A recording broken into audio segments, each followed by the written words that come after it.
Hello, this is Bad Vibes. Today's video is a rather long one, featuring two of my best narrator friends, being scared and we shouldn't be here. Their links are in the description, if for some reason you aren't already, subscribe to them. So get your drink ready, or your pillow, and sit back, relax, and enjoy.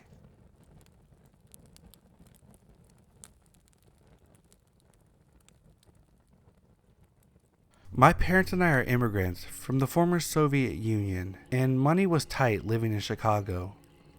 My parents worked a lot, and over the summer and on weekends I would stay with my grandparents. They were very good people.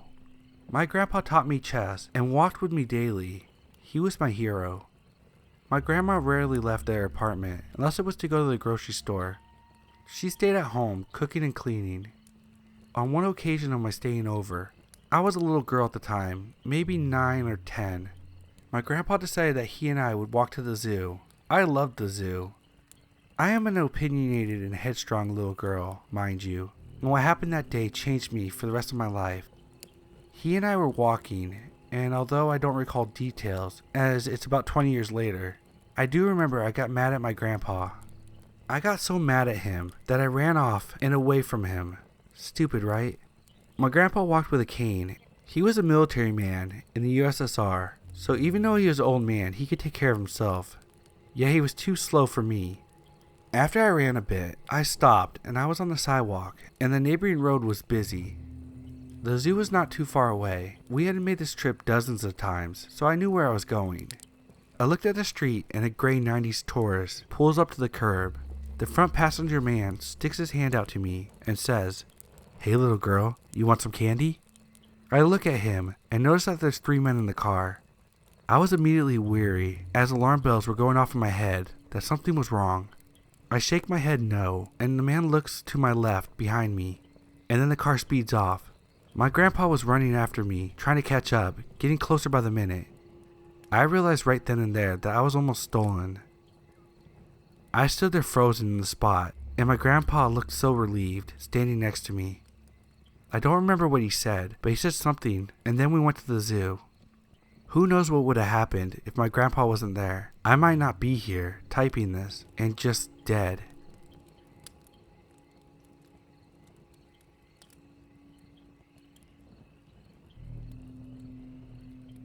So this isn't my story, but it's my best friend's.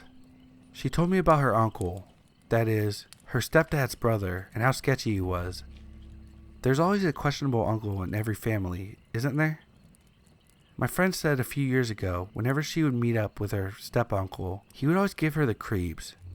He would say things like, "The wife and I are going to the trailer for a week, and you should come along." "Oh, my wife is only going to be there for a couple of days, but you're welcome to stay as long as you like." Not necessarily the worst thing in the world, but the way he said it made her feel real uncomfortable. He would bring her presents all the time, and find any excuse to be alone with her. He would often come to her tattoo shop when no one else was around, despite living an hour away. There was only one door to the shop, so she would either have to stick around until closing time, or until he decided to leave. And when he hugged her, his hands would go too low, and his hugs would last way too long. I can't remember if I ever met this guy, but I was very familiar with my friend's stepdad, and I never cared for him. So it's safe to say, it isn't a stretch to imagine this.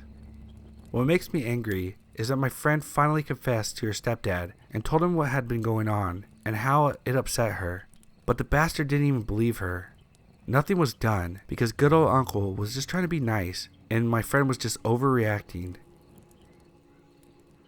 About 3 years ago, my friend's life became much more difficult. Her mother suddenly passed away, which was very sad for everyone. With all the stress and grief involved, my friend was at her wit's end. Her mother's memorial service was held at their home, and the entire family came by to give their condolences. My friend was lost in all of it, not sure what to think. Of course, Uncle was there. Sometime during the service, he came up to her, gave her one of his too long, too low hugs, and whispered in her ear, "I dream of you." My friend said that she sat on the porch and couldn't function for hours.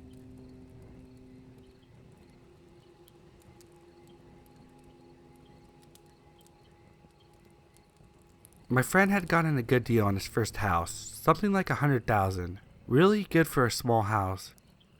As soon as he moved in, something just felt off. He was living there with his girlfriend. The first encounter with the noises was when they were inside the house, moving in. My friend was going up to the attic to store some extra stuff that wouldn't fit and that they were going to pawn off later. As he was going up the ladder to the attic, he heard some scrambling noises. He went up there and it was hit with the terrible smell.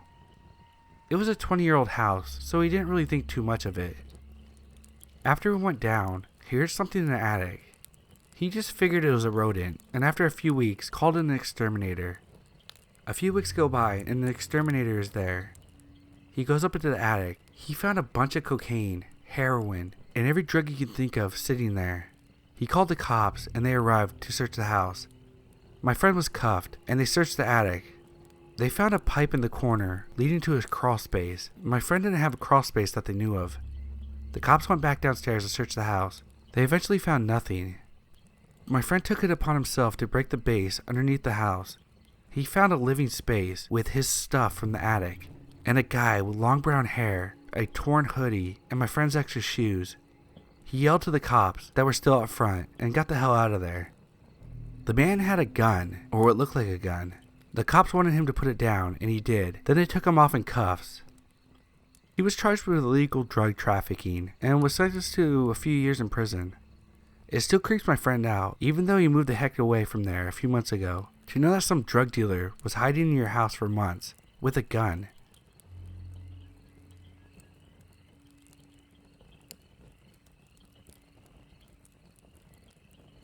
This happened to me about a week ago. I found a summer job at our local supermarket, and about 2 weeks in, I got asked to work the late night shift, which was 11 p.m. to 5 a.m. I accepted it since I was in need of the money, and I never really slept early. Everything was fine and dandy until about 3 a.m. when a shirtless, scarred up guy came in the store. After lingering around the store for a while, he quickly came up to the counter, making intense eye contact with me. As I was about to ask him if he needed help, he whispered, "Don't you dare move." I didn't hear him at first, so I asked him if he could repeat that. At that point he got agitated and yelled, "Make another sound and I'll cut you up." In a swift motion, he vaulted over the counter, going to the alcohol section, trying to grab a bottle of whiskey. Thankfully, the owner hid a baseball bat under the counter.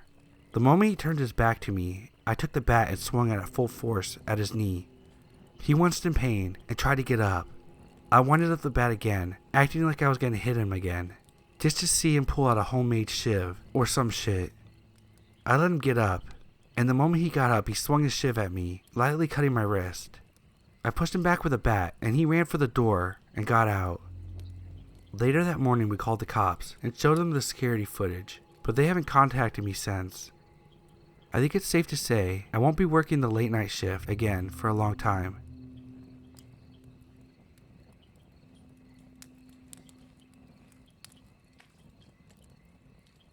This happened just yesterday, so it's fresh in my mind.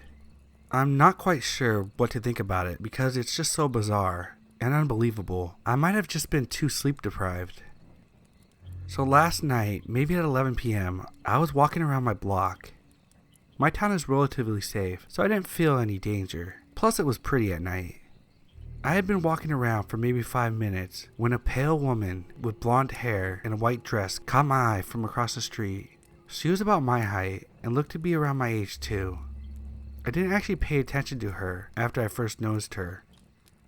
While I circled the block again, she was on the same street, a couple feet in front of me. She was standing on the curb, staring at cars passing by. It was a main road, so even that late, people were still driving on it. I said hello to her, and she turned and gazed at me. I couldn't see her face super well, but from what I think I saw, she had no pupils or color in her eyes, and she just stared at me. After a while, I asked if she was okay. She didn't respond again, and simply pointed to the road.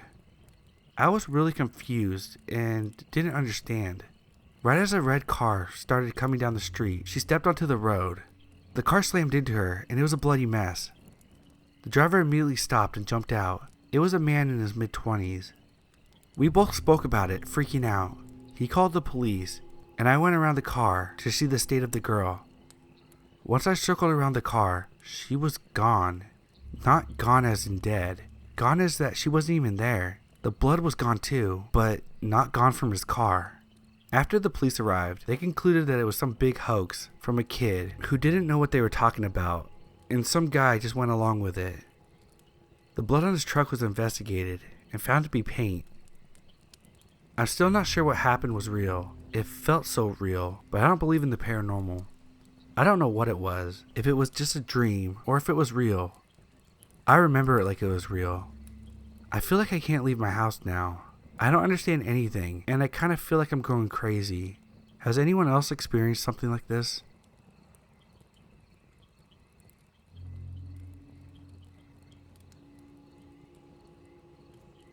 Okay, so let's get this straight. I'm a 15-year-old girl who lives in New Zealand.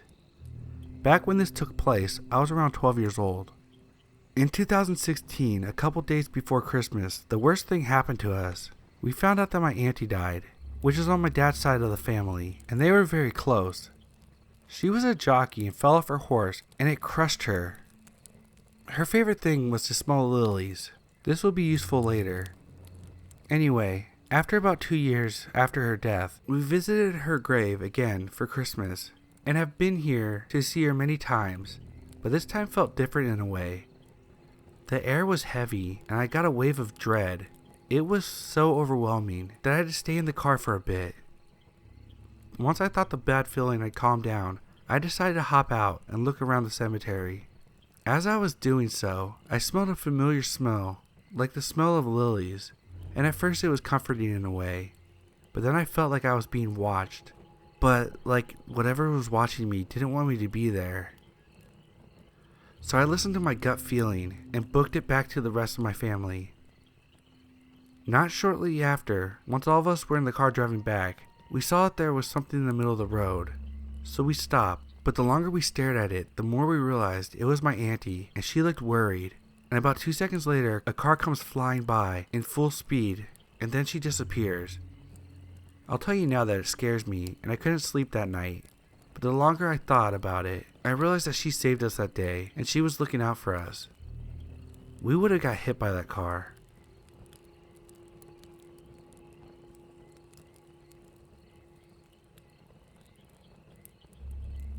Now this isn't a scary story, but more of a creepy one. My friend's dad's family used to live in the woods near Eureka Springs, Arkansas. My friend's uncle was the oldest of the 3 kids and was allowed to explore the woods on his own, even though he was only about 9 at the time. One day he came across a little cottage nestled in the woods. He knocked on the door and was greeted by 2 old ladies. He promptly asked for some water, as he had been exploring for a few hours. The ladies invited him in and gave him some milk and cookies and sat him down and talked to him for a while he was petting their white cat. They talked for a while and eventually invited him to stay for dinner and spend the night because it was getting dark and he was ways away from home. His parents were pretty used to him being in the woods for nights without coming back, so they accepted it without question. He spent the night without incident and returned home the next morning. He would visit them many more times over the next year. And one day, they told him to bring his parents and his brothers next time he came. So the next week, the whole family embarked on a long trek to the cottage. When they arrived, however, they found the remains of a small cottage that appeared to be abandoned for years. Everyone was confused, as they all trusted that my friend's uncle had visited these women many times. They had absolutely no idea what happened, or if my uncle had actually been visiting anybody. To make things weirder, as they were leaving, an old skinny white cat ran past them, darting into the trees, leaving them in utter shock.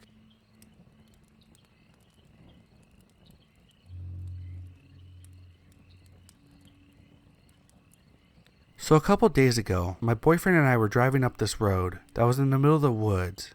As we turned the corner, we first see a deer. The deer didn't even flinch at our car coming up the road, which was weird. Then we saw it.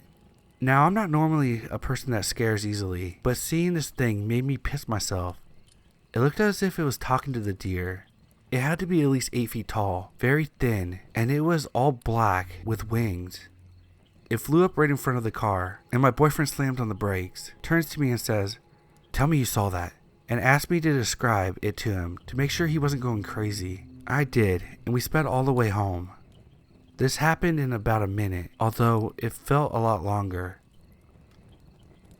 I was telling my dad about it, and he said he saw the same exact creature years earlier at my sister's bus stop. He tried to convince my sister it was this a garbage bag or something, and my sister's response was, "Daddy, that thing was too fast and too big to be a trash bag." And all my dad could say was, "I don't know." If anyone has any idea what this could be, I would like to know. I'm very skeptical about all of this, and I'm looking for a more logical explanation.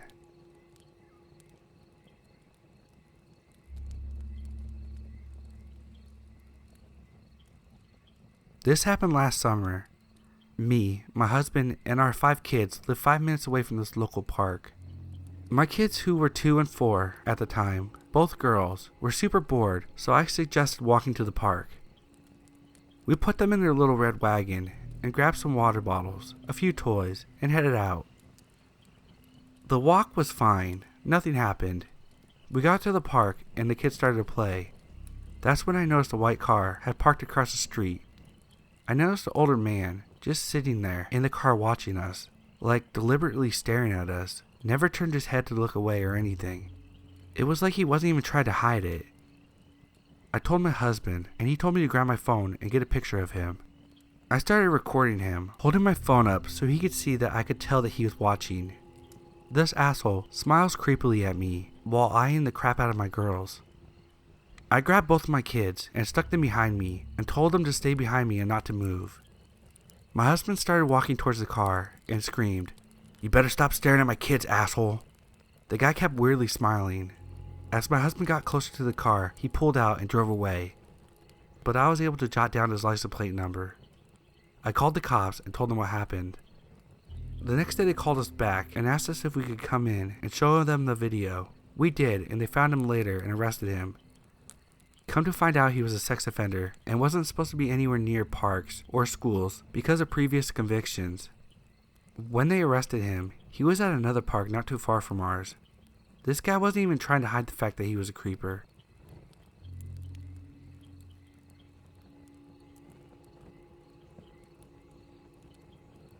So this happened to me when I was about 7 and still lived in Portland with my grandparents. My grandma and I would always watch Lost together every night, and the news would come on afterwards. We saw that there was a sniper going around our area, and they were looking for him and trying to find out his location so they could arrest him, etc. I remember one day the whole school had to go on lockdown because someone reported seeing him near the school. So everyone had to go into the hall and wait out the whole situation until we were in the clear. I don't think I left school until around 7 p.m. that night. The police caught him and took him in for questioning. Later on that night on the news, we found out that he was hiding out in these small woods that we had right behind our house. The same woods that my granddad and I would go out for bike rides and walks most evenings. And the only reason we hadn't been going out recently was because of the shooter. I refused to leave the house for a good week or so because I was scared that he was still out there. And I wouldn't let my grandparents leave either because I would panic that something bad would happen to them, even though I knew he was in jail. To this day, I still have a mini panic attack whenever I visit my grandparents and am near those woods.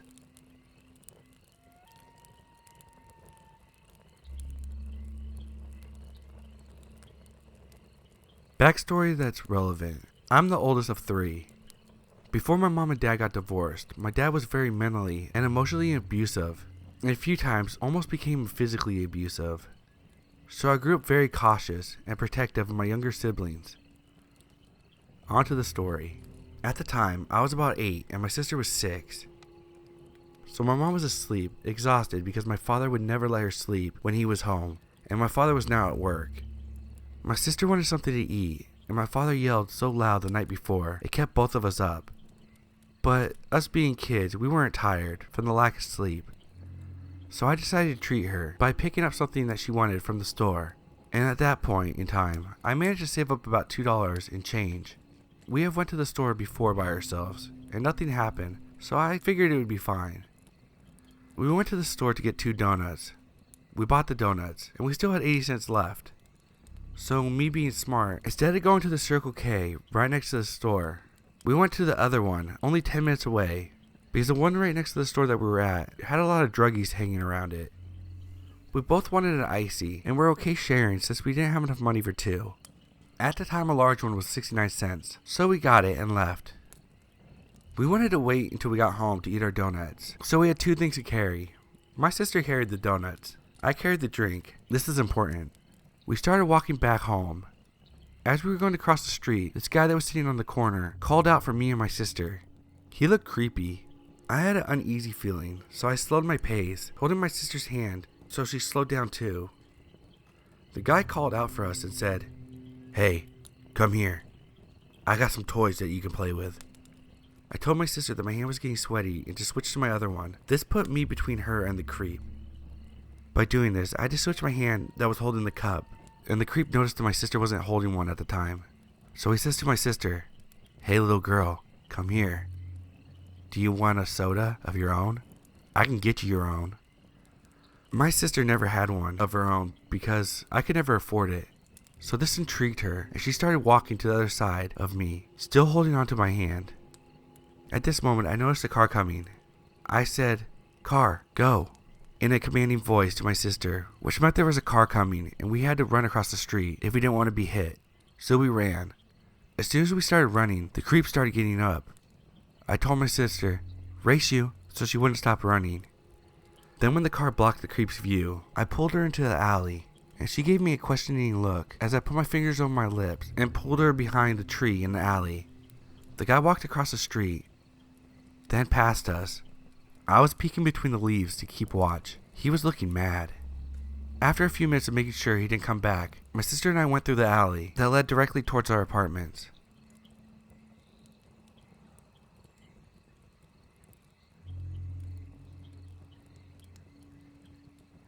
I debated sharing this since, unfortunately, I have zero remaining evidence. I was told that there was no way of saving the video, since the CCTV system only kept the recordings for the past 48 hours. Even if it were recoverable, this happened nearly 10 years ago, and the thrift store in question closed this year, so it's lost to time, unfortunately. I had actually forgotten all about this for years. When I was 17, I got a job working for a major thrift store chain in a northern Seattle location that was considered by many to be sketchy. The MO of this chain was to buy up old grocery stores or other serviceable old buildings and open up stores. This building was, I believe, one of the old grocery stores of the area. It was tiny and very old. I had made a few friends while working there, most of whom I'm still friends with today, and recently this was brought back up. It blows my mind that I could have forgotten this, because it's the only actual tangible evidence I had ever seen with my own two eyes of real paranormal activity. So here's what went down. One night, after everybody went home, the security alarm went off. That flagged the security company to send a police car and to inform the building owners. So on and so forth, down the chain of command, until it landed at my friend, who was at the time the store supervisor. Since he lived within walking distance of the store, he was responsible for meeting with a patrol and verifying that the building was all clear, and it was. With that taken care of, everyone went on about their business. The next day, he obviously checked the security footage to see what might have set off the alarm. He actually called me and a few others into the office to show us the footage. Let me describe the layout for you a little bit so you can have a better mental image. The front of the store was an entire wall of floor-to-ceiling windows with 3 doors, an entrance, an exit, and an emergency exit with a big red handle that would trip the alarm if used. The registers stood between the front of the wall and the racks of clothing, with each crack having a little end cap sign on a little metal post. If you've thrift shopped before, I'm sure you would know what it looked like, as it's pretty much the same in all stores. The back part of the store, which was employee only, had a bunch of racks of clothes waiting to be priced that sat there for the next morning. So he shows us the CCTV footage. It's dark and empty, and nothing seems to be happening for a minute. Then, one of the end cap signs starts to slowly spin. This I could easily write off as a vent draft or something, but things started picking up. The CCTV would pan back and forth between the cameras, overlooking the front windows, registers, and partial view of the racks and the end cap signs, to the back of the house area where we processed all donations. In the back, you could see a sleeve of a coat being lifted, as though it was pinched at the cuff and lifted above the collar before being dropped again, over and over. That could not be explained by a draft. Back to the front camera. The sign is now spinning extremely fast, and the shitty cardboard signs they have hanging on fishing lines from the ceiling are swaying like crazy, almost like an earthquake. And then, the glass windows, they started actually flexing violently. The red handle on the emergency door, a long metal bar, almost as long as the actual door, at the front, thrusted up and down, while the whole door looked like they were being wailed on by somebody, or several somebodies. This is what set off the alarm. There was nobody there. The parking lot was visible through the glass, and there was not a single person there. All this activity started very slowly and ramped up into somewhat of a violent frenzy, and then just stopped, all within maybe a 1 or 2 minute span.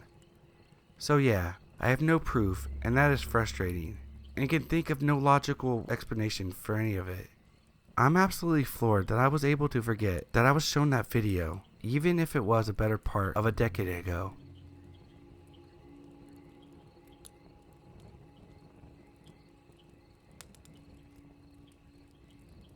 When I was about 9 years old, I was on my scooter on my way back from the field by my house. Me and my friend used to hang around there a lot, but it wasn't a proper playground, so we would just make dens in the woods and play football sometimes. Anyway, my house isn't too far away from the field, but between the two areas, the quickest way back is through the alleyway that cuts through the woods and a few houses. I was on my scooter, heading back towards my house. As I'm going down this alley, a massive black van completely blocks the path ahead that turned out of an intersecting road. It completely blocked any way to pass, so the only way was to go back where I came from. I stopped dead in my tracks in front of the van, and the driver started rolling down his window. A man with glasses and beady eyes just stared back at me and began to talk. I didn't know him at all, and he certainly didn't live in our neighborhood. "Young man, can you help me for a second?" Me being the stupid 9-year-old that I was, thought he was asking for directions or something, so I responded, "Are you lost?" "No, but my cat's gone missing. Just come a little closer to the van for a second and I'll show you a picture." At this point, it clicked in my head what was going on. The fact that he wanted me to get closer to the vehicle struck so many alarm bells. Not just that, but I could see his arms ready at the van door to open it and grab a hold of me. I then realized how close I was to the van. I politely said, no, sorry, and just bolted down the alley. The scariest thing was, I could hear him opening the van door behind me. At that point, my heart sank into my stomach. I went from addressing this as a casual situation to full-on scared shitless. He didn't actually chase me, I guess, but I could tell he wanted to make the effort. I ended up taking the longer route all the way to the main road back to my house, and thankfully, I didn't see him drive past. I've never forgot this story, and it honestly strikes me now that if I had stayed by the door, he could have just yanked me, and I would have been gone.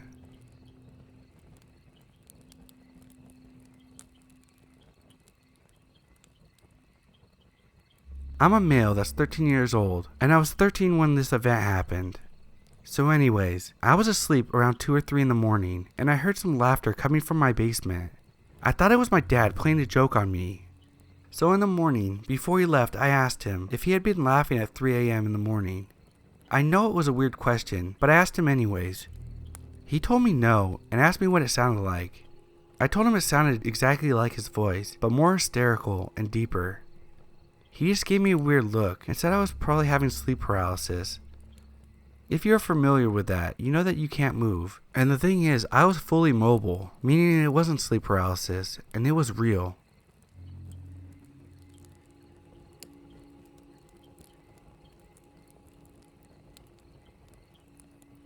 I am a female.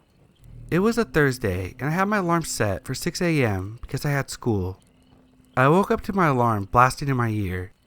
I grabbed my phone and turned off the alarm. I was awake and was glued to my bed, so I decided to go onto Instagram.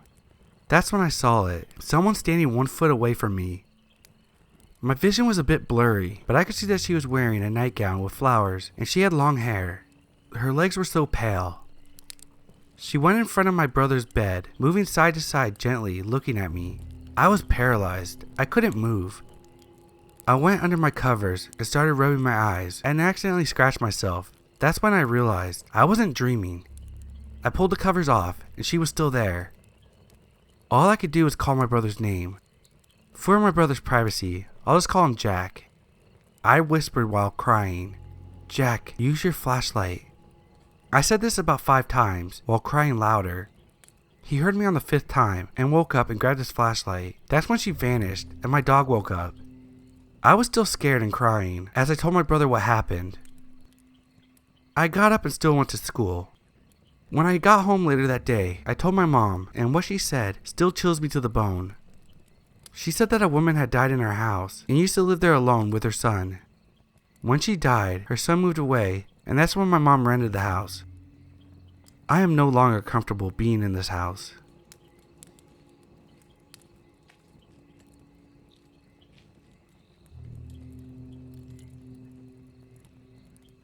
I am a truck driver, and this is by far the scariest thing that has ever happened to me.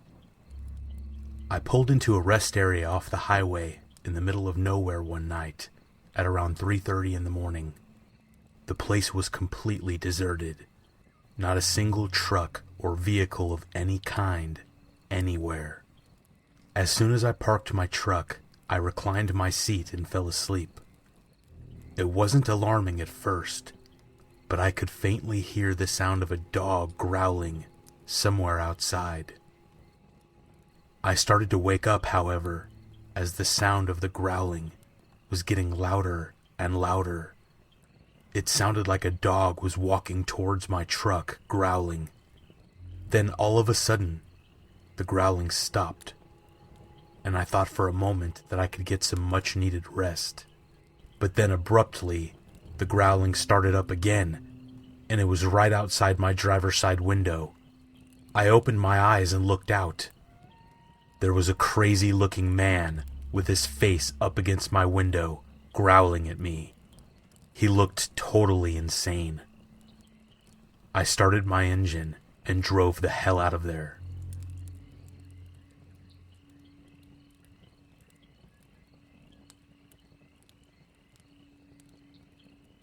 I was upstairs playing video games when I heard a dog whimper from the kitchen area, which is right at the bottom of the stairs.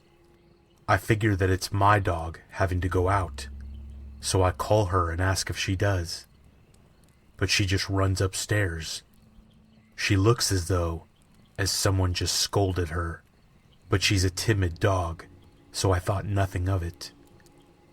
5 minutes later, I'm finishing up the game and about to let her out when I hear the same dog whimper, but my dog is right next to me.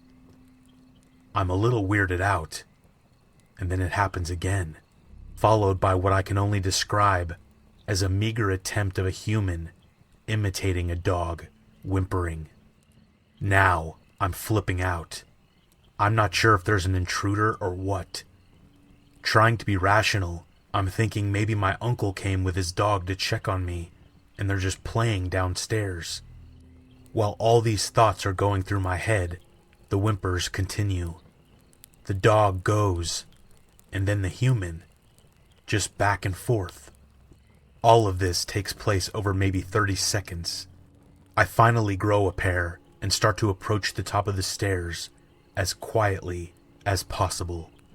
My dog has also gotten up at this point and looks scared. But as I got to the stairs, the noise gets quieter. I hear one last muffled human whimper, except this time, it sounds like it's upstairs, in a corner. I nearly had a heart attack, and I kept a knife on me the rest of the week. Worst yet, over the past month, my dog has gone missing 4 times.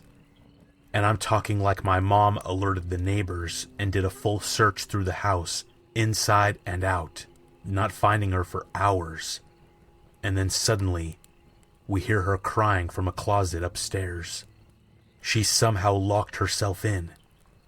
It's the first place we check now, and even then, there's been a time where she's missing. The closet is open, so we continue the search, and then 10 minutes later, we find her locked in that closet.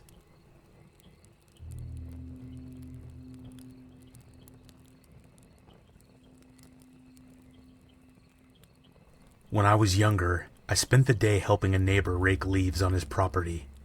He was friendly with my family, so he walked me home to say hi to my parents. We walked into the house and heard my mom upstairs talking. It sounded like she was on the phone and walking around. I called for my dad. No answer. My neighbor says, "Well, it sounds like your mom is on the phone, so I'll catch them another time." We say goodbye, and he leaves. I go upstairs to see my mom, but she's nowhere to be seen, and she's no longer talking. I search the house, and it's completely empty. I'm thinking, did she leave the house while I was saying goodbye to the neighbor somehow? I call my dad's cell phone, because my mom didn't have one at the time, and he picks right up. I ask him where he is, and if he knows where Mom went.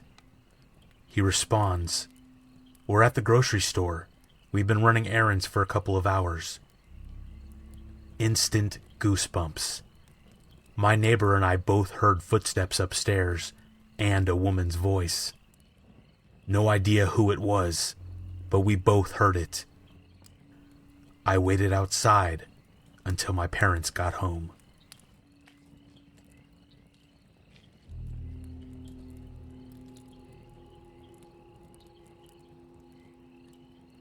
When I was a kid, I had no curtains or blinds over my window in my room. There's a street lamp just outside my window, so anything that walks past my window would cast a shadow on my wall. 2 nights in a row, I woke up and looked at the wall to see the shadow of a man. I didn't have enough courage to turn and look up at the window to see who it was. It was late at night, too. I knew it couldn't be my dad, because I could hear him snoring. The worst part is my bed was in front of the window, with my head at the bottom of the window, so whoever it was behind me could probably see me. This is the scariest thing that's happened to me, because it's not something supernatural. There's a good chance there was a man just standing at my window in the middle of the night, watching me sleep.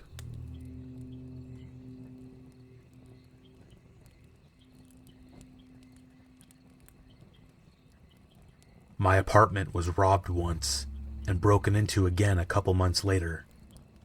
The scary part? I had just moved in when I got very, very ill. I had to go stay with my parents while getting treatment at the hospital. No one had been to my new place or knew the address. It was full of unpacked boxes, as I was too ill to move in properly. They left the TV. They left the jar of cash on the dresser. They only took my diaries. Multiple diaries. I always buy the same kind, and they date back for years. They were packed in different boxes, too. Someone had rifled through my stuff, found the diaries, and took only those. They even left my recipe books, which are the same style as the diaries, so they had to have checked. My apartment was on the 3rd floor. There was no sign of a break-in, but there was small handles on the outside of the pillars on the porch that went all the way to the ground. Maybe they climbed? The second time, I returned home one night to find the light outside of my door was off. I didn't think much of it, except that I would need to call to get it replaced. I unlocked and opened the door and tried to turn on the light. Nothing. I thought maybe the power had gone out, but then I looked over and saw my microwave with the correct time on it. Something about that scared me, and I went to wait in my car after I called the apartment complex on-call agent. He came over, and I waited outside. He eventually came out of my apartment and told me to call the cops. Turns out, nothing had been taken, but every light bulb in my apartment had been unscrewed just enough so that the lights would not turn on. The cops came and checked it out, found nothing suspicious, but told me to stay somewhere else for the night. The next day, after telling my sister what happened, she and her boyfriend drove in from 3 hours away and installed deadbolts. This was totally against the complex's policy, but the management was just as creeped out as I was. Nothing else creepy happened in the 2 years that I lived there. But I'm positive that somebody was there. Somebody broke into my apartment more than once.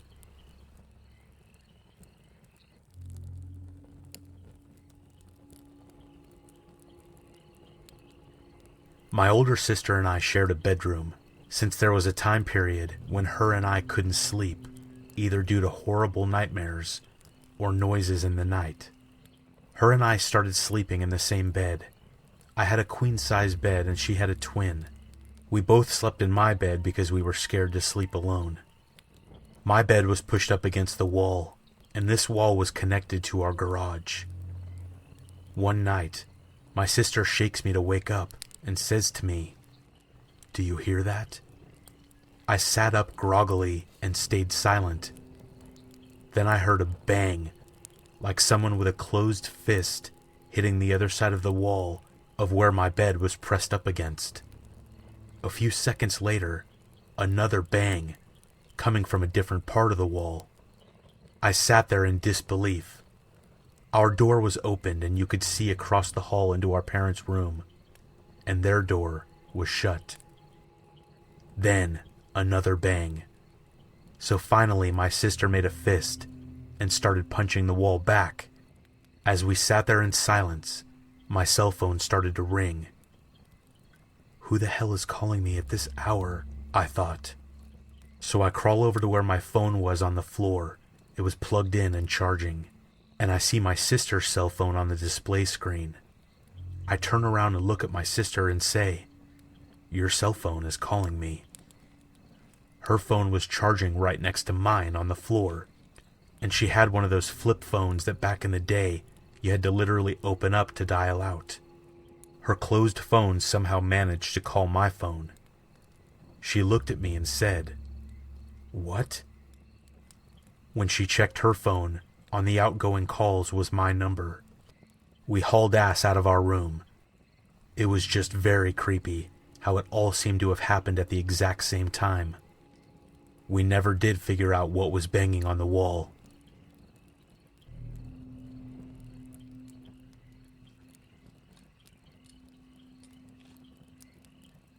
When I was in my teens, my parents took a vacation, but left their cars in the driveway.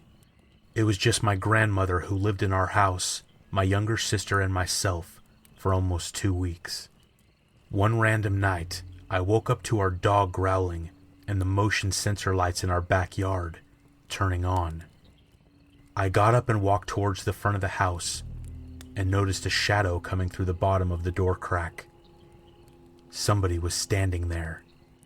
I slowly crept my way to the peephole, and when I looked out, I saw an eyeball looking in. I froze for a second in a panic, and then rushed to the phone to call 911. As I was running away from the door, the person did one really loud slam on the front door, and gave off a laugh that was very similar to the Joker. As I'm calling the police, I run to one of the windows to see if I can see what the person looks like, and I notice a very old car speeding off down the street. I never knew who it was or why they were there. The police believed it was probably a burglar, thinking nobody had been in the house because the cars hadn't moved in days.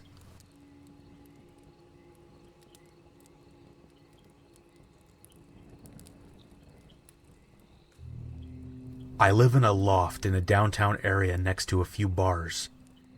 The entrance to the building is a street-side unmarked door, randomly placed between businesses. It usually goes unnoticed. It opens directly to a staircase leading to the 3 apartments here. It's been a constant fear that drunk people from the bars mistakenly make their way into my foyer. Back in October, I had the shock of a lifetime. It was about 3 a.m. on a work night, and I woke up hearing 2 very distinct voices coming from my living room area. I have 2 friends who have keys to my place, in case they are at the bar and need to sleep it off. But neither voice sounds like them. Then, I heard what sounded like eerie violin. I thought two drunk people had broken into my apartment, and I guess decided to watch a movie or something. I was freaking out and trying to figure it all out. I just hid and hoped that it would go away. Finally, the sounds just completely disappeared, which was just as disheartening. I didn't hear any footsteps, so it made me think they grew aware of my presence. I grabbed a weapon I keep next to my bed and slowly creeped toward the living room. Nothing was there. It was pitch black, and everything was turned off. As it turns out, my neighbor, who owns the film studio I live above, pulled an all-nighter editing his entry to the Halloween horror film contest that he hosts every year. He was reviewing his film and accidentally paired with my soundbar instead of his own. He played the audio very loudly to a horror film to me in my pitch-black apartment at 3 o'clock in the morning.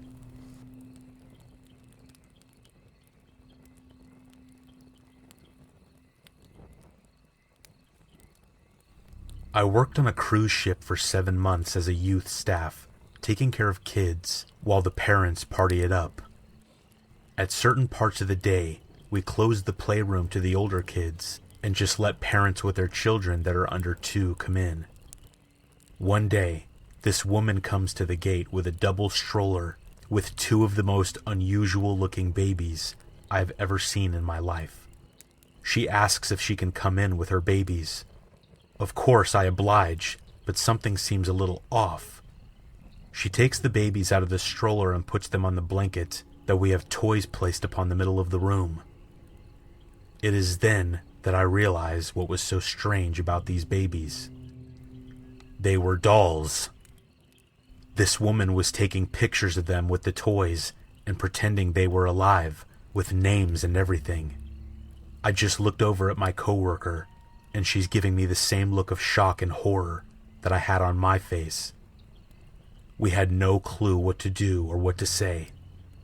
News spread quickly to other crew members on the ship about her.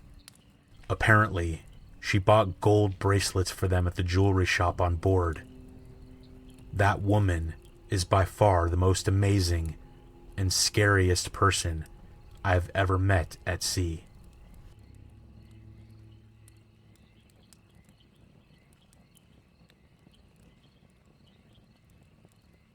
When I was a teenager, there was an abandoned mental hospital a few towns over. My friends and I used to go explore it, and one evening, we were walking around and it was very dark. We hear something, shine our flashlights to the left, and there is a man walking down the hall in the dark with no flashlight. He doesn't say anything, doesn't make eye contact, nothing. Just keeps walking straight towards us. We keep our flashlights on him until he turns the corner. We didn't say a word to each other and didn't stop running until we got back outside. Once we were out, we stopped to catch our breath and discuss it. All 3 of us saw him. It wasn't our imagination. But of course, no one has believed any of us when we told the story.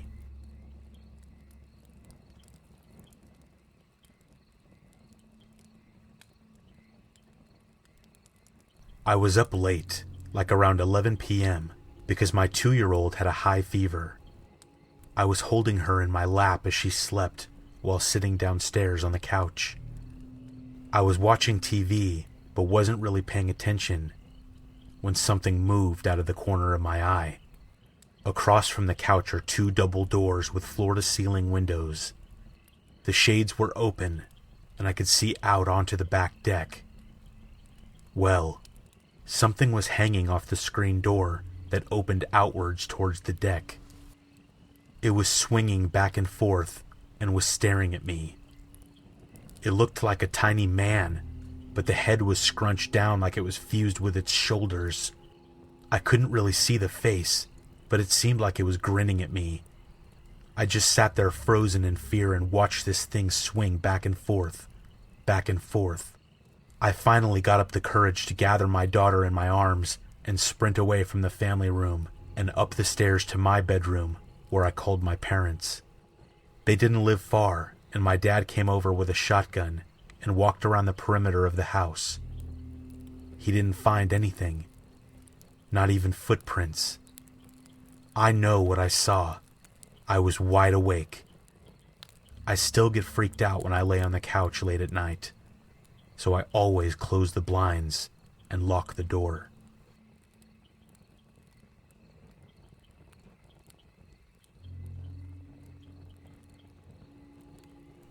So there was one night I was sitting in my living room around 1 a.m., just watching TV and playing on my phone and so on.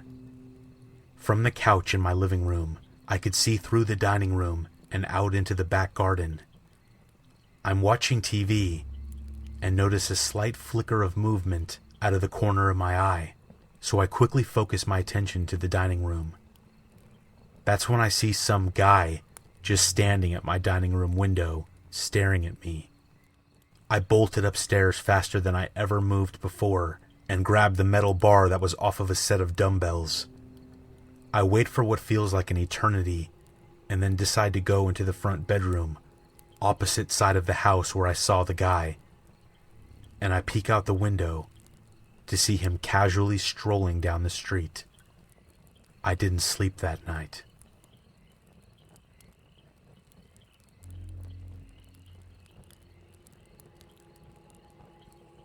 Before my parents decided to switch rooms with me, I was sleeping in the back room, which is a converted porch with its own door to the backyard, and windows on two sides of the room that reach from the floor to the ceiling. I would hear walking on the side and back of the house a lot during the night, but always figured that it was just a stray cat or a skunk or something. One morning, however, around 4 o'clock, I woke up because I heard walking right outside my window. I knew it wasn't an animal, especially when through the faint morning light, I saw a person's head and shoulders move past my bedroom window. My parents told me it was just the wind, but I know what I saw. It was definitely not the wind.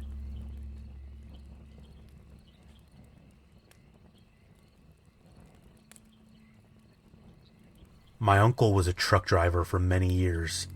He spent several years doing cross-country trips, often loading up his trailer in the middle of the night.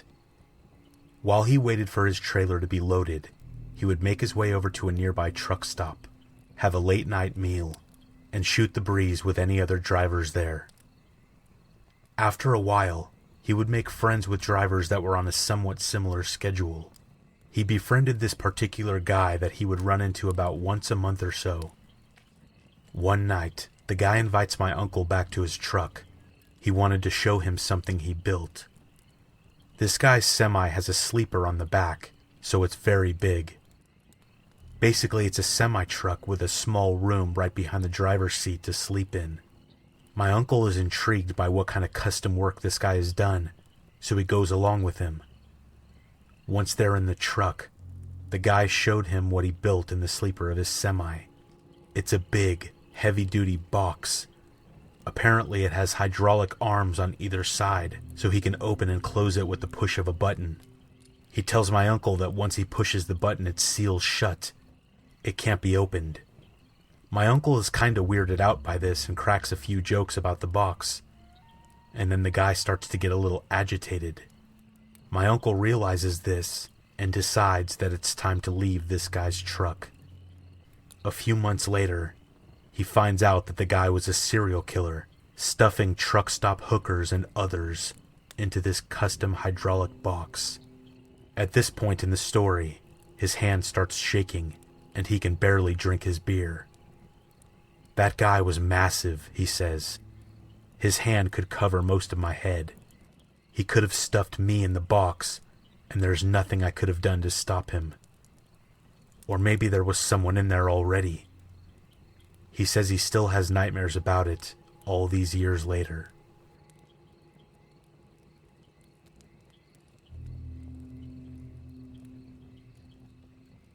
When I was growing up, my family moved to a cul-de-sac when I was around 8, and my brother was in the ballpark of 9. We immediately befriended two girls who lived next door to us, who were our ages, and we hung out with them every day. We would frequently go down to a bike path located behind the circle of houses that occupied our street, to ride around on our skateboards, walk to the nearby shopping center it eventually led to, and basically just hang out. The bike path went through the woods and went in both directions for a long time, and we would often wander into the woods and play in the creek, catch crawfish and frogs, and all that huckleberry fin kind of stuff. Well, the first or second week we lived there, my brother, these two girls, and I were playing around in the creek, a good way down from our house, and we went exploring into a short sewage pipe. It was barely 20 feet in total, and you could easily see both ends, which drained into a collection of large rocks. After we had sufficiently crawled around in this sketchy rainwater runoff pipe, we started climbing up the rocks to leave. My brother noticed something in the rocks and picked it up to discover that it was a small, wallet-sized, and relatively recent portrait of himself that had been taken at our school for the yearbook the prior year. It had signs of aging and water damage, and seemed to have been there for a long time. I think our initial reaction was to laugh at my brother for looking goofy or something, but looking back, I can't believe how I didn't see how sinister and weird it was.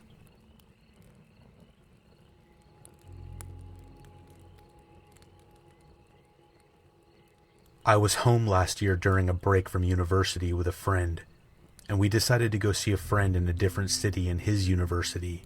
It was a small city with rivers, hills, and forests.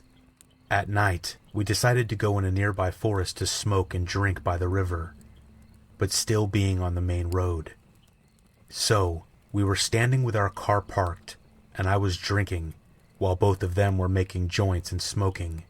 It was about 11 at night, and dead dark, with no lights or people for several kilometers. We had been standing there for about an hour when a guy in his 20s came out of the tree line and walked up to me and said, "You guys really shouldn't be here this late at night." My friend, who used to study there, heard me talking to someone and started walking towards me, but then stopped in his tracks. When I noticed him, I saw that his face was white. He told me to get in the car and that we were leaving. I told the guy thanks for the advice and that we were leaving and told him goodbye. For 10 minutes, my friend didn't talk, and when we were out of the forest, he finally broke his silence and told me that this guy who was talking to me was a boy from his university who had died on the same road 2 years back in an accident. I told him he must be mistaken, but he said he looked exactly like the boy that died. We were so scared that we didn't go home that night and spent the rest of the night getting high by a nearby river.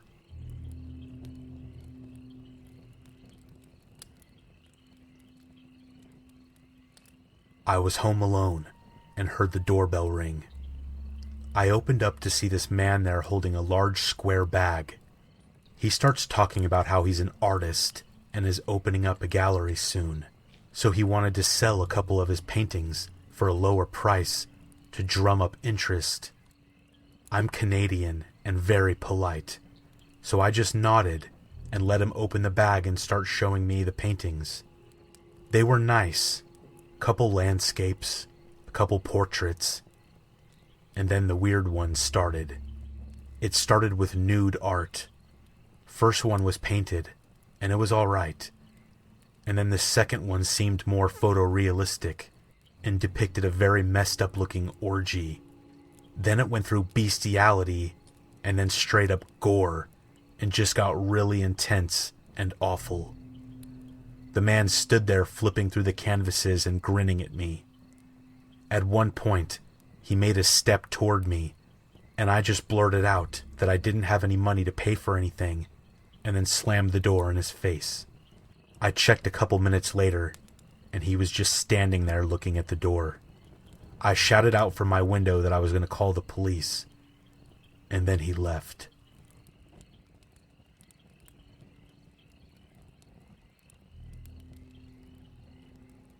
When I was a teenager, I lived in my father's basement.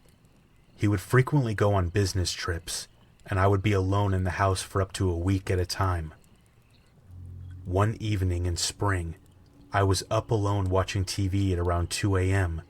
when I heard through the open windows what sounded like two distinct set of footprints outside, walking from the front yard, around the side of the house, and into the backyard, where they stopped.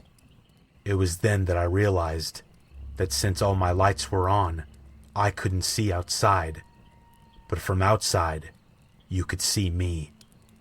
I immediately panicked, shutting off my TV and lights. So now I was alone in my basement, with no lights on, with what I thought were two people in my backyard. I don't know how long I was frozen in the darkness, but after I didn't hear any more sounds for a while, I quietly crept upstairs to try to get a better look into my backyard. Thankfully, all the lights upstairs were already off. Unfortunately, with the way the bushes and the patio umbrella were set up, there were large blind spots where it sounded like those footsteps stopped. I considered calling 911, but then, when my father would inevitably find out, I knew I would be forced to stay with my aunt when he went out of state. So I stared at that deck, waiting to see movement for at least 10 minutes, before I began convincing myself that my mind was playing tricks on me. I decided to go investigate outside. I grabbed the closest thing to a weapon I could find, an old shepherd's axe, went out of my front door, and crept around the side of my house, crouching behind a bush. I finally mustered the courage to swing the axe into the bush and shout, "Hey!" Nothing would happen, right? No one would be there, and I'd have a good laugh, albeit an embarrassed one, when I realized I was just being paranoid. Instead, I immediately heard the sound of deck chairs scraping on wood, and two sets of human footsteps running off into the opposite direction. My heart stopped. I felt like I blacked out for a second from the adrenaline rush. I ran back around the side of my house the direction I came from. There was no time to think. I made it to my front door, swung it open, rushed inside and then slammed it shut, and stood there in the darkness, practically hyperventilating. I stared out into the street, waiting to see someone leaving the property. But no one did. It was then that I realized that now, I wasn't safe inside my house like I thought I would be. I was trapped. I ran out the front door into the middle of the street where I could scream if I saw someone.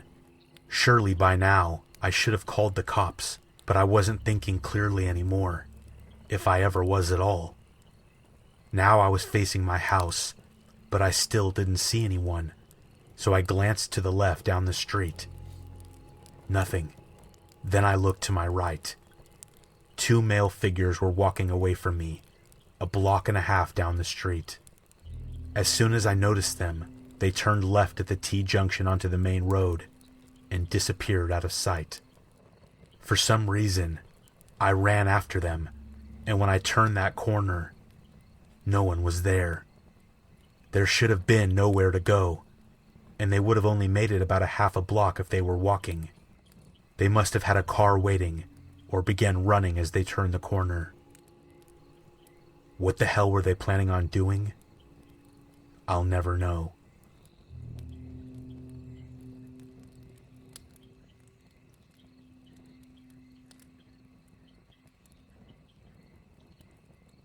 This happened about a year ago. I was on Grindr, looking for either fun dates or new relationships. For those of you who are unfamiliar with Grindr, it's a social media app that is designed primarily for gay men, and many people use it to hook up with other men. One day I was scrolling, and I received a new message from a guy who we'll call Brian. I took a look at some of his profile pictures, read his bio, and decided that I was interested in him. We started messaging back and forth, and he seemed to be a really kind, charismatic guy who really knew how to hold up a conversation, something that is very hard to come by on the app. A few days went by and we eventually exchanged numbers. He seemed nice enough, and I wanted to see if he was as great in person as he was over text message. So I asked him if he wanted to go on a date with me. He very happily agreed. So I scheduled a date with him. The plan was that I was going to drive to his place, pick him up, and we would grab some lattes at my favorite local coffee shop. It was around 6 p.m., and I sent him a text message to tell him that I was leaving my house. To which he responded with a quaint, "I can't wait to meet you." I smiled at his supposed kindness. Then, in the middle of driving to his house, I received a phone call from him, so I picked up, and the conversation went mostly as follows. I said, "Hey Brian, what's up?" Brian said, "Hey, quick change of plans. I'm feeling tired and I would rather not go out. Would you be okay with staying at my place? We can watch some shows and order some takeout." I said, that's not really what I had in mind. I'd like to go out and do things on the first date." Brian said, "Oh, don't be such a buzzkill. Just come over. I won't show you a bad time." As he spoke on the phone, I got a really strange feeling in my gut, like something was wrong about how he talked to me. Before I met him, I imagined his voice and inflections to sound a lot more light-hearted, because the way we texted was very whimsical and fun, but over the phone, he talked as if he was in a hurry, perhaps slightly frantic. However, despite my gut feeling, I decided that I would accept his offer. Maybe he was just tired or stressed from the workday. I pulled into his driveway, and he greeted me at the door. He looked like his picture, and he was very handsome. He was wearing fashionable glasses, and his dark hair, straight hair, contrasted with his light skin. When we go inside, I was greeted by one of his roommates, who was playing Dark Souls in the living room. I wanted to be polite, so I approached the roommate and introduced myself. I didn't want to come off as rude to Brian, in case this date ended up going really well. While I'm talking with his roommate, Brian calls my name and beckons me to walk inside his bedroom. I politely excused myself and followed Brian into his room. When I walk inside, I saw something straight out of a horror movie. Only this was real and right in front of me. There were candles lit all around. And when I got a closer look, I noticed that there were several altars scattered across the room. Ancient-looking figures, animal bones, jars with unidentifiable liquids inside, some sort of dagger next to a cat's skull. The whole shebang. I don't remember all the altars, but I do remember a couple. One of them was on the floor, and there was a glass container that held some kind of yellow liquid, with animal skulls surrounding the container.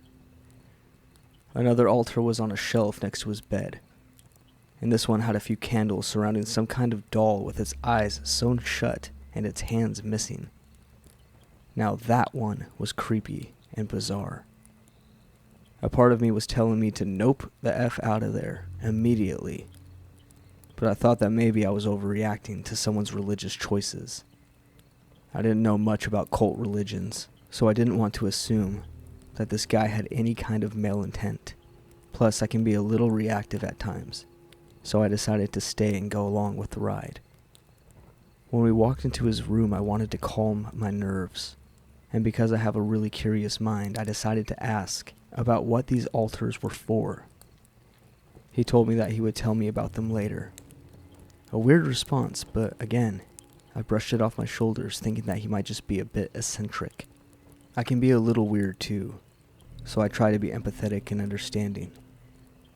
Then I point to one of the altars and ask about it. He frowns at me and scowls. "Don't touch that." His voice startled me.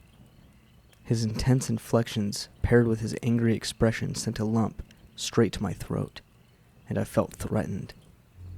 I was almost 4 feet away from the altar, not even close to touching it. And yet he just yelled at me, like a father yelling at his kid, to stop messing around at church. I was confused, and thinking I had done something wrong, I apologized. In the blink of an eye, his scowl turned into a smile, and he kindly invited me to sit with him to watch a show. What really weirded me out was the fact that his smile looked and felt genuine. He had just gotten angry, but all of a sudden, he didn't care. and served me up a really kind disposition. I was unsure of how to process what had just happened, so I just decided to sit down with him. He seemed to be acting pretty normal once this ordeal had happened, and we started to talk about ourselves. After some time, he became really sweet and soft-spoken, similar to how he was over the text messages, and we were able to share some stories about our lives. It was starting to feel like an actual first date, and my nerves subsided a little bit. I was probably just overthinking everything else. He then turns on his TV. Now, mind you, I was still a little bit freaked out by his random outburst, so I was on guard. So I offered to invite his roommate to come and hang out with us. Brian's roommate seemed like an old average Joe when I met him, and I just wanted someone else to be there to act as a buffer. I wanted to see how he would act around other people, but when I gave him my idea, he immediately shut me down, and his personality switched from easygoing to stressed and angry. He started cussing out his roommate to me, making it clear that he absolutely hated him. The switch was so jarring, I started to panic again. Then he changed the subject and started to talk about me. He said that he found me really attractive, and in the process, his fingers started to graze my thighs. I needed a second to collect myself, though, so I excused myself to get some water. When I stood up, he immediately slapped my butt and told me not to take too long. I walked out and closed the door behind me and started to make my way for the kitchen. I was hoping to chat with his roommate on the way and see if I could ask him some more about Brian. But he was asleep on the living room couch, so I just made a beeline to the cabinets in search for a cup. I thought about walking out and driving home, because I didn't appreciate his sudden touchiness, but I started getting paranoid. He had all of those altars, and he didn't tell me what they were for. I've seen some horror films about the occult, and I truly had no idea what this guy was capable of. Yeah, he was sweet at times, but he was showing me some really aggressive behavior. Who's to say that this guy isn't able to put some kind of voodoo curse on me? Yeah, it's dramatic, I know, but you can never be too sure. So I grabbed my water and cautiously head back to his room. When I walked back inside, I saw him sitting on the couch with his legs crisscrossed and his eyes closed. When I approached him, I saw his mouth moving, but I didn't hear anything coming from it.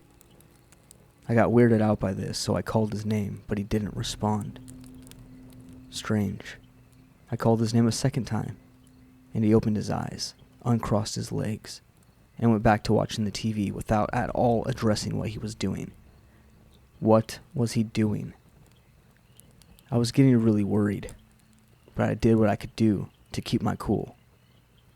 I didn't want to do anything to upset him or make him lose his cool. I sat next to him on the couch and we started talking. Once again, he was completely normal. Unnervingly normal.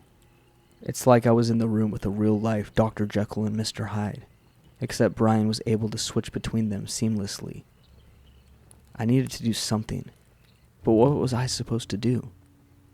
I couldn't call him out because he might lash out at me in some malicious way. But I also didn't want to stay because he was freaking me out. But I stay anyways, and I try to devise some plan to get out of there without making him angry. At some point he gets up to grab his phone, and I thought that I would try dishing out some of the same medicine that he gave me, so I grab his butt. Maybe it would release the tension that I was feeling. Maybe he would like it and make him less aggressive. Regardless, I wanted to try something. I made my move and gave him a cheeky butt grab. Immediately he turned around and swatted my hand away and lunged at me. He had his hands curled up in a fist, and he flung it towards my face. His fist was inches away from making a connection with my right cheek, but he stopped mid-punch. In that moment I saw that his eyes were wide open, and his facial expression was cold and emotionless. He was right in my face. My heart was beating so fast that it felt like I was seconds away from an aneurysm. He was looking directly at me, and my eyes stared back. At this moment, I felt like the prey to his predator. Then he uncurled his fist, put his icy hands on both sides of my face, and started to squeeze. "You're just so cute." He pulled me in and forced a kiss. I absolutely did not want to kiss him, but I was paralyzed and couldn't will myself to push him away. His words were patronizing, sort of like he was talking to a dog. And it felt even more like this because he had just scrunched my face against his. I felt disgusting kissing someone who had almost just punched me in the face, but there was nothing I could do in that moment. Again, I didn't want to risk pissing him off. He slowly pulled away, gave me another sweet smile, and sat down, pretending that nothing had just happened. Just started staring at the TV. I told myself I'm over this completely. His behavior was becoming more erratic and more unpredictable. His room was creepy. He clearly had associations with the occult, and frankly, he was scaring me. I eventually decided that I'd rather deal with the voodoo-looking altars later on than stay at his house and have to put up with the immediate danger. So I snapped myself out of the anxiety-induced trance. I stood up and told him that I was starting to get sick and that I wanted to go home. He got angry and tried to convince me to stay the night, but I gathered my courage and insisted that it was time for me to leave. He begrudgingly let me, but it was clear that my decision upset him. I didn't care anymore. I said my goodbyes and told him that I would text him later. I got in my car and drove home, shaking and sweating. I felt relieved to get out of there, but nervous that he might try to do something. The uncertainty of it all is what truly shakes me up, but thankfully, no actual harm came to me. Who knows what would have happened if I stayed, though. I blocked Brian's number, as well as his Grindr profile, and even now, I keep my own Grindr pictures private. I haven't heard from him since, but I still fear that he's going to try and come after me, somehow, someday.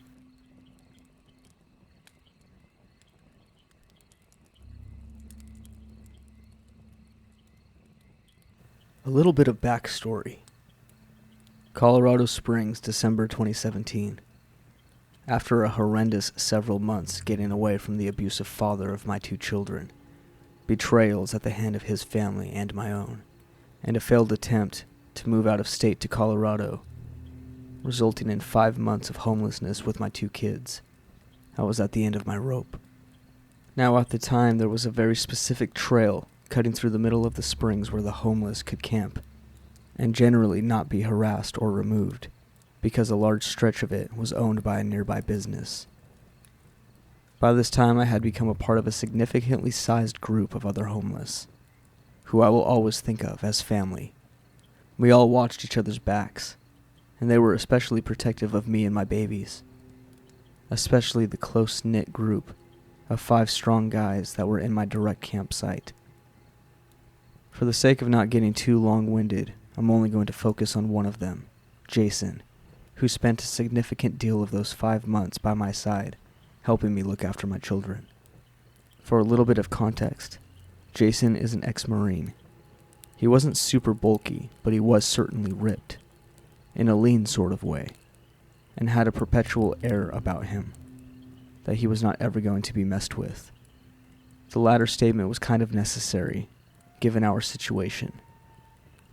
So Jason and I are hanging out late at night with the rest of our crew after I've put the kids to sleep in our tent. One by one, our other campmates fell out into their tents to crash for the night, eventually leaving only myself and Jason by the fire. The way our camp was situated, we were between 2 other camping groups. On one side there was a camp of meth addicts, and on the other, a small collection of winter-grade tents, where some of our kind of friends lived. One such friend was Dean. He'd just gotten his Social Security for the month and came to share the celebration with us, in the form of alcohol, cigarettes, and weed.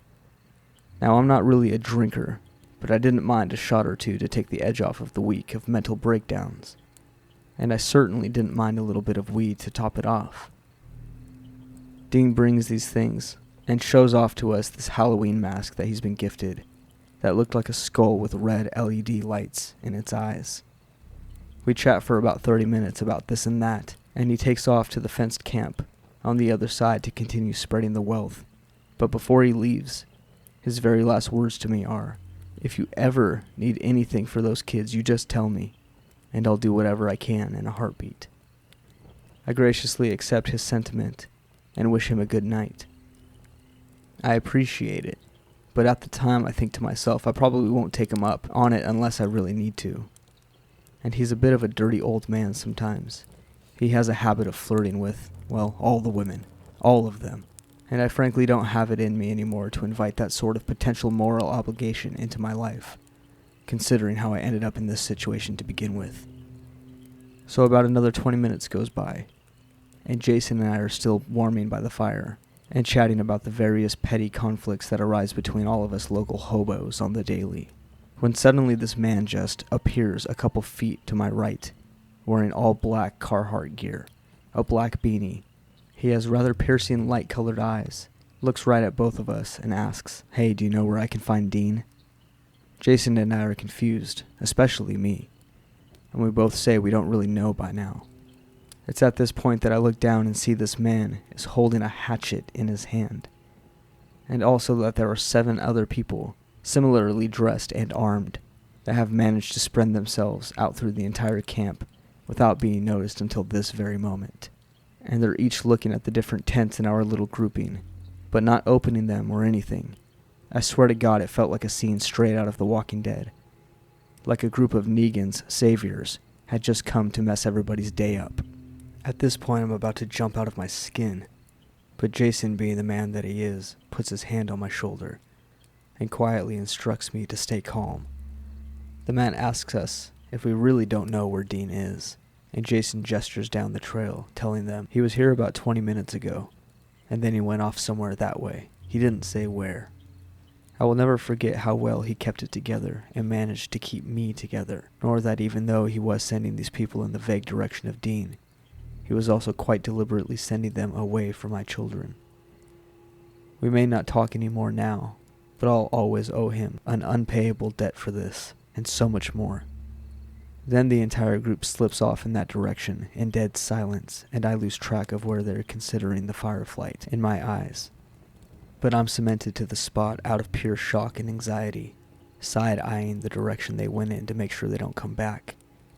It is at this unfortunate moment that Dean decides to emerge from the neighborhood camp, and he sticks out like a sore thumb wearing that Halloween mask.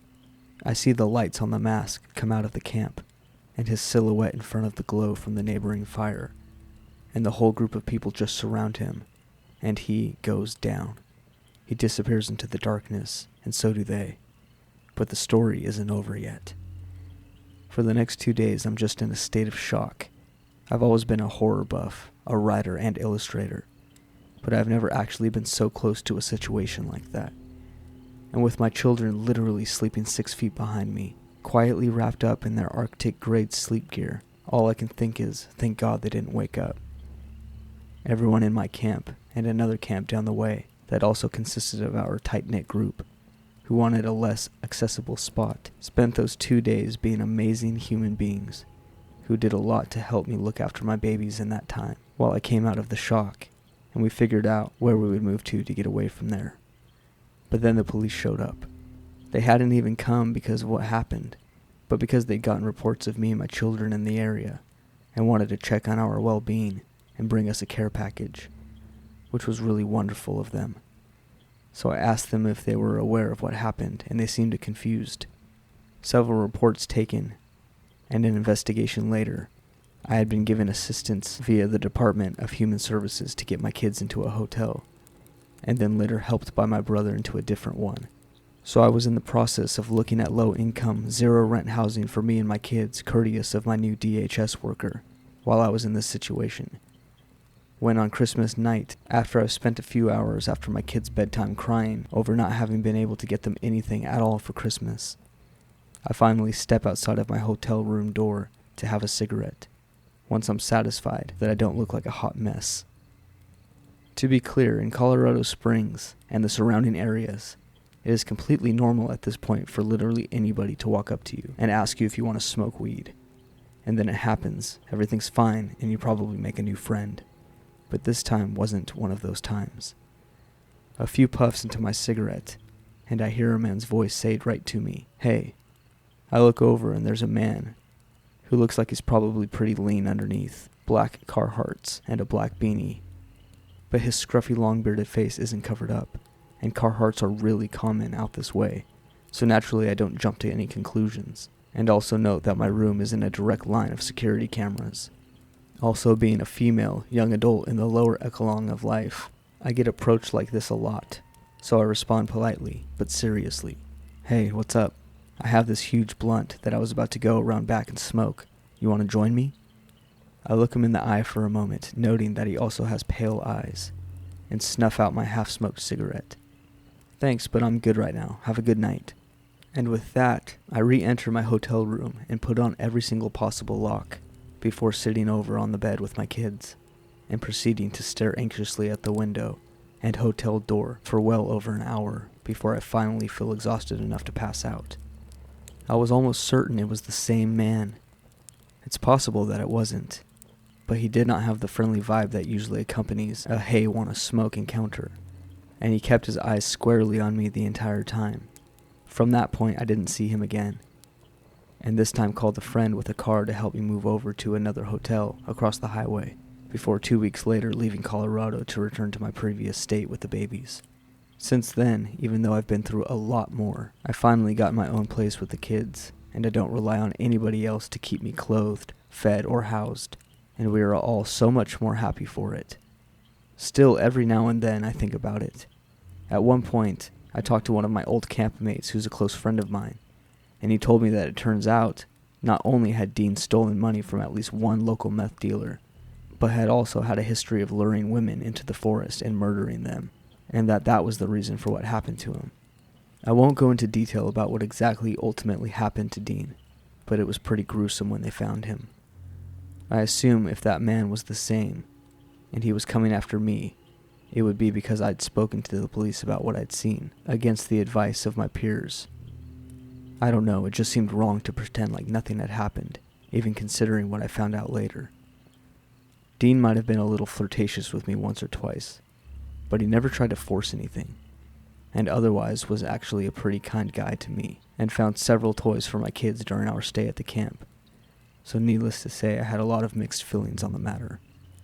In any case, I felt pretty lucky that things didn't go worse than they did, and I could go my entire life without ever crossing paths with a man fitting that description ever again.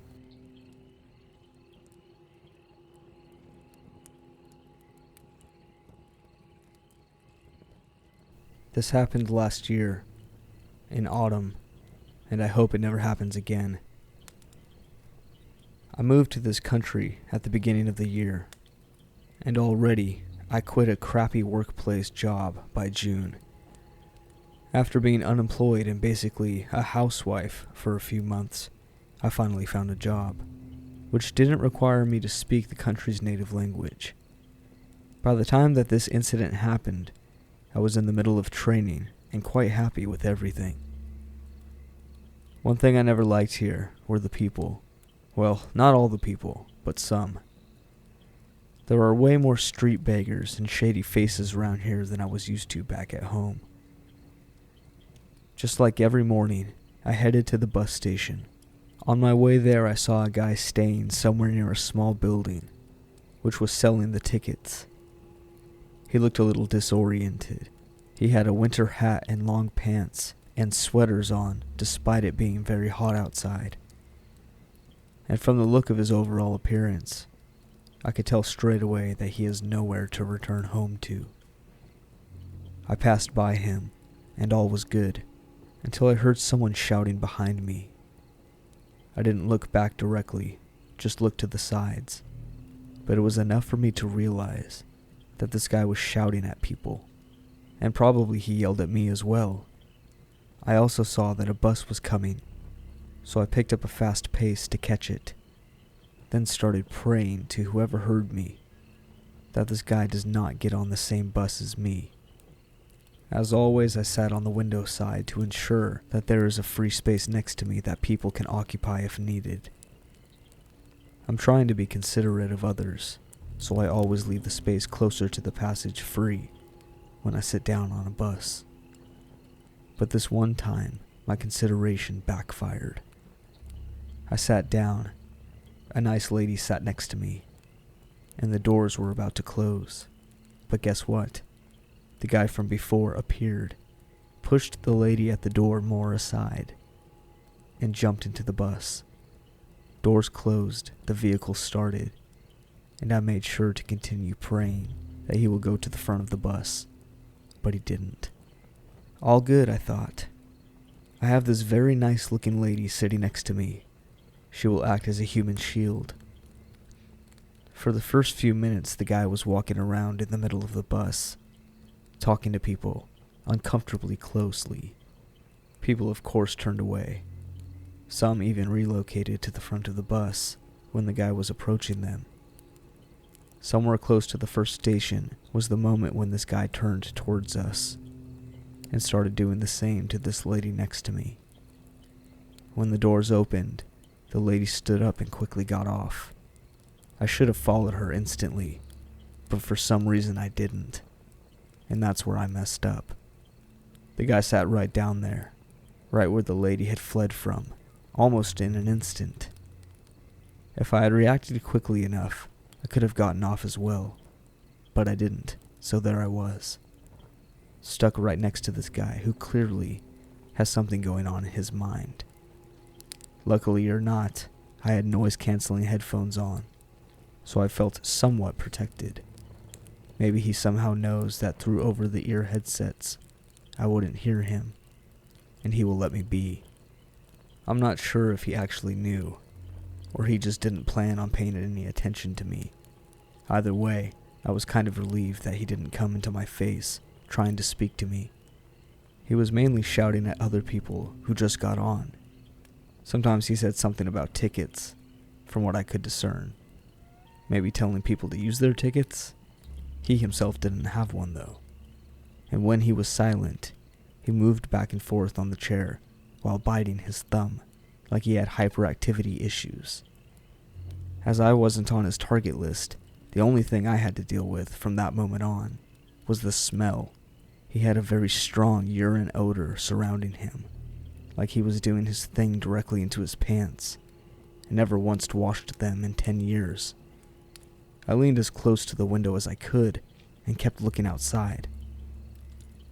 As the bus was approaching the station where I had to get off, I felt as frustration was building up in me.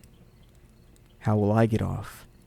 I can't even speak the language of the country, let alone ask someone like him to please allow me the space to exit the vehicle.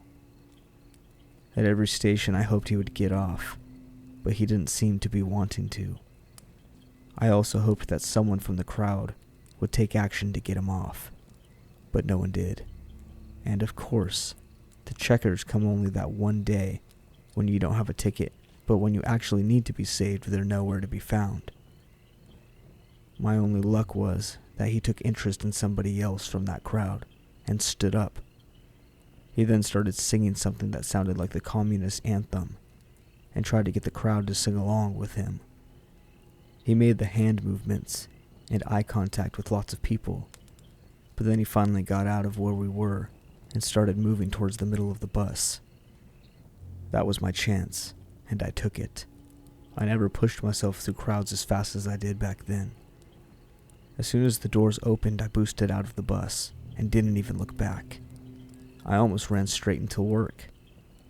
Though I wasn't involved in grave danger, I was traumatized enough to fear bus rides to this day and keep a lookout for strange people. I don't wait for saviors anymore. I get off if I have to. And absolutely do not sit down when people like this are nearby. Lesson learned.